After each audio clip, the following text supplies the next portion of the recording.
안녕하세요. 예, 안녕하세요. 이제 정말 새로운 정부가 출범을 했잖아요. 예, 그렇네요. 그러다 보니까 이제 전 정부 5년에 대해서 평가하는 이런 기사들이 좀 나오더라고요. 그렇죠. 예. 근데 대부분 이 문재인 정부가 특히나 이제 뭐 경제적인 부분에서 나라 국간을 거덜냈다 뭐 이런 수준의 기사가 많아가지고요. 그렇죠. 그런 평가가 네. 압도적입니다. 근데 진짜 그렇게 많이 거덜냈나요? 그러니까 이게 나라 국간을 거덜냈다. 네. 뭐 무슨 말인지는 알겠는데요. 네.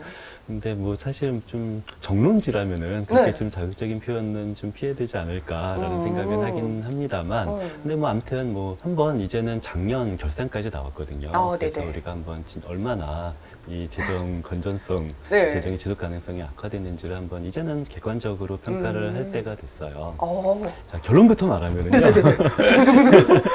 떨리네요. 네, 한마디로 말하기는 굉장히 어려워요. 네네. 왜냐면은 재정 관련된 수없이 많은 이 지표가 있어요. 근데 지표 하나만 봐서 뭐 예를 들어서 GDP 대비 부채 비율이 나빠지면은 나쁜 재정, GDP 대비 부채 비율이 좋아지면 좋은 재정 이렇게 평가할 수 있는 건 아니거든요. 그러니까 수없이 많은 재정 지표가 있고 네네네. 여기 어떤 재정 지표로 보면은 굉장히 나빠진 지표도 있고 어떤 재정 지표로 보면은 너무너무 좋아진 재정 지표도 다 존재해요. 근데 이 많은 재정 지표를 다 얘기하려면 한 10시간 걸리고요. 네. 가장 중요한 재정 지표가 뭐냐? 라고 한다면은 저는 결과적으로 재정 수지라고 생각을 해요. 그러니까 재정 수지는 재정 수입과 지출의 차이가 재정 수지인 거고, 결국은 뭐 국가 부채가 됐든 뭐 국가 채무가 됐든 아니면은 뭐 국가 부채 뭐 이자율이 됐든 뭐 여러 가지들은 결국은 재정 수지에 따라서 파생되는 변수인 거거든요. 그래서 재정 수지가 계속 뭐 흑자가 계속 지속된다. 그랬을 경우는 결과적으로 중장기적으로는 우리나라 재정은 상당히 지속 가능한 거고, 그쵸. 우리나라 재정 적자의 폭이 지속 가능한 정도를 벗어난다. 그러면은 이거는 결과적으로 이것은 나빠질 수밖에 없다. 그래서 저는 제가 제일 중요하게 보는 재정 지표는 재정 수지입니다. 그러면 예. 재정 수지는 어떻게 됐나요? 그래요? 우리 언론을 보면은요, 우리나라 재정 수지가 굉장히 나빠졌다라고 생각을 하시겠죠. 네네네. 왜냐면은 실제 기획재정부가 네. 우리나라 뭐 작년 같은 경우는 재정 수지 적자 폭이 한 마이너스 90조가 될 거다라는 사실을 1년 내내 말을 했었어요. 그런데 재정 수지가 마이너스 90조면은 뭐 나름 크죠. 뭐 물론 다른 나라들보다는 훨씬 적은 수준이긴 한데 우리나라 GDP가 한 2,000조 원 정도 되거든요. 네네. 그러면은 90조면은 한 4.5% 정도 마이너스인 거잖아요. GDP 대비. 그 정도면 다른 나라 같은 경우는 OECD 국가들은 한 마이너스 한 7% 정도 적자가 나요. GDP 대비.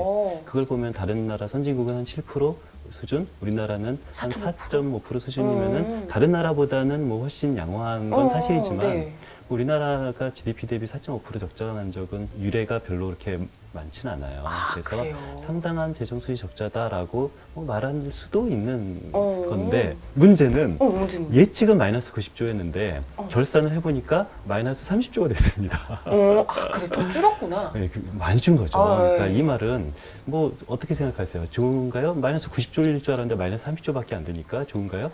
그러면 손해를 좀 덜 봤다는 덜 얘기니까. 봤다니까 뭐 좋은 말이기도 한데 거꾸로 말하면은 굉장히 예측이 잘못됐다는 말도 되는 거예요. 그러네요. 그렇죠. 예측이 너무 많이 틀렸다. 1년 내내 마이너스 90조다, 마이너스 90조다라고 떠들었는데 알고 보니까 마이너스 30조다라는 것이 우리나라 중앙정부 재정수지 적자 규모인데요. 이게 끝이 아닙니다. 그래요? 그러니까 제가 그래요?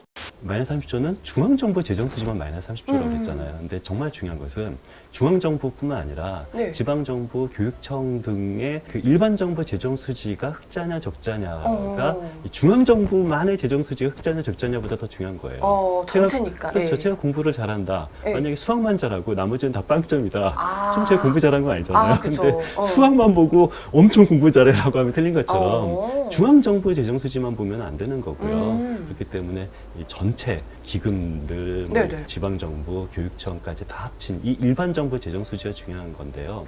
일반정부 재정수지에 대해서는 IMF에서 보고서가 한 열흘 전에 나왔어요. 아주 따끈따끈합니다. 진짜요? IMF 보고서에 따르면은요, 무려 GDP 대비 마이너스 0.6%밖에 안 됩니다. 0.6%요? 0.6%라면은 한 마이너스 한 10조 정도 적자라는 얘기거든요. 90조라면서요? GDP 대비 마이너스 0.6%면은 뭐 약간 적자긴 하지만 거의 균형 재정에 맞는 거죠. 여기에 대해서 언론에는 저는 거의 못 본 것 같은데. 딱 2건 봤는데요. 아 진짜. 그 2건은 제가 말해서. 아니 근데 IMF 정도가 그것도 우리나라 그렇죠. 국가재정과 관련된 이야기를 그 정도로 그것도 평가하잖아요. 그러니까 이게 그렇게 결론인 거잖아요. 여태까지는 예, 예. 예측이었던 거고. 진짜. 이건 드디어 이제 결과가 나왔는데 네. 예측에서 나쁘다라고 하는 얘기는 그렇게 많은 언론에서 나왔는데 그러니까. 예측이 틀렸네요 라는 IMF 보고서는 보도한 언론이 사실상 없다라는 거가 오. 아니 뭐지? 왜 그런 걸까요? 아니 열흘이면 지금 나온 지 얼마 안 돼서 몰랐나? 아니에요. 그러니까 IMF 보고서가 나온 네. 거는 다 네. 알고요. 네네. 그런데 딱 그 부분에 대해서는 뭐 보도가 잘 안 됐고요. 이게 뭐 좀 그렇죠. 그래서 뭐 저는 뭐 사실 문재인 정부에 대해서 뭐 네네. 잘했다 이렇게 생각하는 사람은 아니고요. 근데 네네. 뭐 다른 거 지금 다 떠나서 이 재정이 얼마나 지속 가능하냐, 지속 가능하지 않을 정도로 굉장히 과도한 재정 지출을 했냐, 그 2가지를 만 보면은 네네네. 재정 수지 적자를 보면은 우리가 알고 있는 것보다는 그렇게 재정 수지 적자 폭은 그렇게 크지 않다. 코로나 상황에서도 거의 마이너스 0.6% 정도 요 적자에 네. 불과하고 코로나 이전은 17년도, 18년도, 19년도인 거죠. 네네. 17년도도 문재인 정부가 이 추경을 했기 때문에 17년, 18년, 19년 재정 수지에 대해서는 문재인 정부가 책임을 져야 되는데 17년, 18년, 19년 전부 다 재정 수지는 흑자일까요, 적자일까요? 그래요? 적자 아니에요? 흑자입니다. 아 진짜요? 17년도 흑자, 18년도 흑자, 19년도 흑자고요. 18년 흑자는 역대급 흑자입니다. 우리나라 역사를 통틀어서 18년만큼 큰 규모의 재정 수지 흑자를 본 적은 거의 없거든요. 아니 그런 기사도 못 본 것 같은데? 역대급 흑자니까 네. 이거는 긴축 재정이다라는 것이 이거는 합리적인 말이에요. 그러니까 17년, 18년 재정은 긴축 재정인 건데 뭐 긴축 재정을 확장 재정이라고 표현한 것조차도 아니고 네. 보통 슈퍼 예산이라고 표현했잖아요.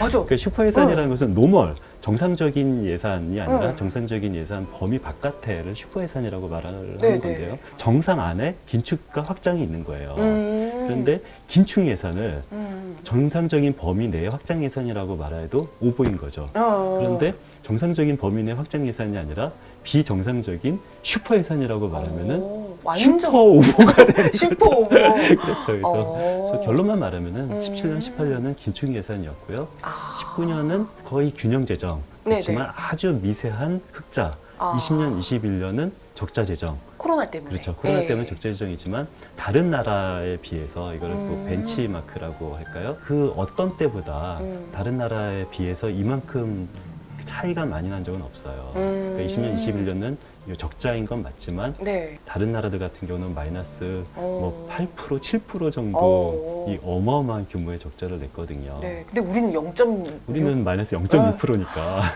뭐 그런 그러네요. 것이 문재인 정부의 재정의 지속 가능성인 거고요. 그래서 저는 이거를 보고 문재인 정부를 비판을 좀 해야 될 것 같아요. 오히려 더 많이 그렇죠. 했어야 좀 되는데. 이게 코로나 상황에서 조금 더 재정 여력이 있었다는 사실을 몰랐던 거죠. 이게 0.6%다는 사실을 전 지금도 모를 것 같거든요. 보고서 나왔지만 이게 과연 기재부가 청와대 얼마나 잘 보고를 뭐 아시겠죠? 예. 네. 아시겠는데 최소한 IMF 보고서가 나오기 전에는 몰랐을 것 같아요. 지금은 뭐 아시겠습니다만. 근데 저는 알았거든요.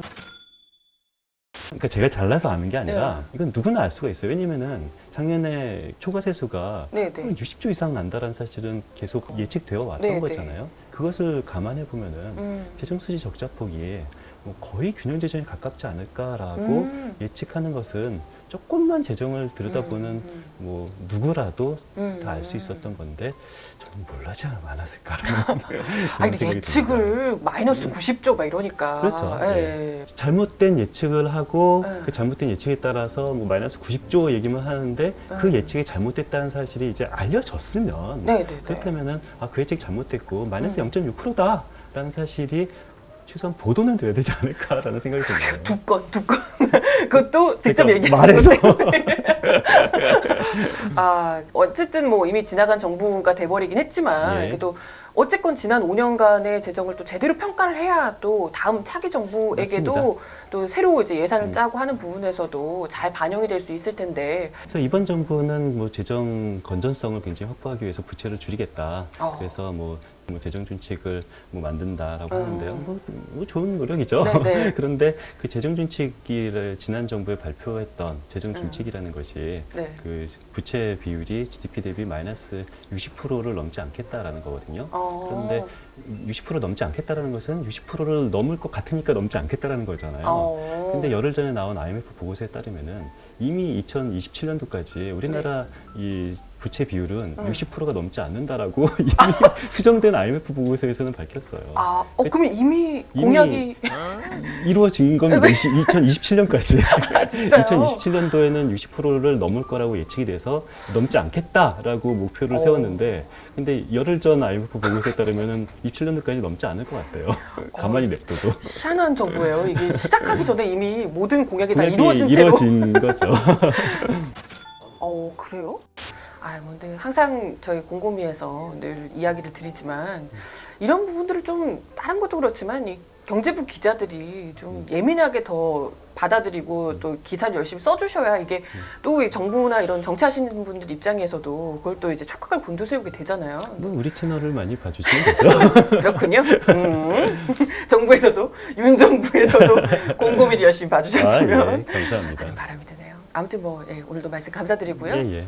앞으로 윤 정부에서도 좋은 말씀 많이 부탁드려요. 예, 알겠습니다. 네, 감사합니다. 예, 감사합니다. 네.